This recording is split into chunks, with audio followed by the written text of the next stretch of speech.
Hello, here we are again. Me, Kevin Hodge, reading my father's letters that he wrote back in 1999. His name was Jimmy Hodge. He wrote them in 1999 as a prelude to the millennium.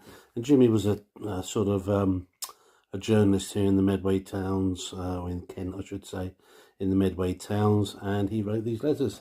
Today we've got to the 28th of October. He talked about the Armenian Parliament building being attacked, and the people who did it, terrorists, all now actually they gave up, and sort of not clear why they did it, but they actually were, I guess, arrested as they gave up. It said such things must put fear into people like Tony Blair and Bill Clinton, so that'll give you a clue of what was happening then. Soya was being tipped as the wonder food for the millennium, and soy milk was definitely going to be the thing of the future. So Dad was just a bit worried about what was going to be banned, and what is good for you always changes, it seems, doesn't it? So perhaps one day we'll give up eating altogether. But obviously, he being an ex-Royal Marine, he was into exercise.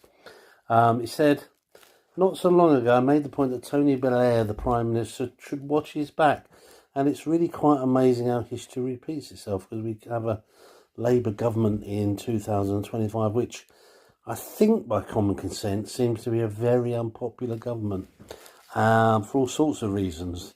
But whether you're a Labour supporter, Tory supporter, Reform supporter, Liberal Democrat, Green, if I missed any out, the general consensus is they're not really done very well. And guess what? 26 years ago, a public opinion survey shows that Tony Blair's popularity was fading fast. Why? Because he's increasingly arrogant and showing less of the common touch display when he first swept us power 2 years earlier. So the next general election is going to be most interesting. And the fact that a Labour government has never managed to last more than one session, when in fact I think they were re-elected, weren't they? For a second session. So perhaps they did all right. But yeah, it's funny, isn't it?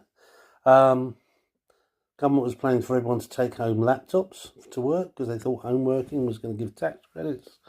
And lastly, some guy called John Corish, 26, made protest over a late dole check at Cambridge Job Centre, began stripping off, but stopped when he got to his jeans. Dad wasn't sure where he was kept his money. Anyway, so things seem to repeat themselves, don't they? Anyway, 28th of October, 99. Thanks for watching.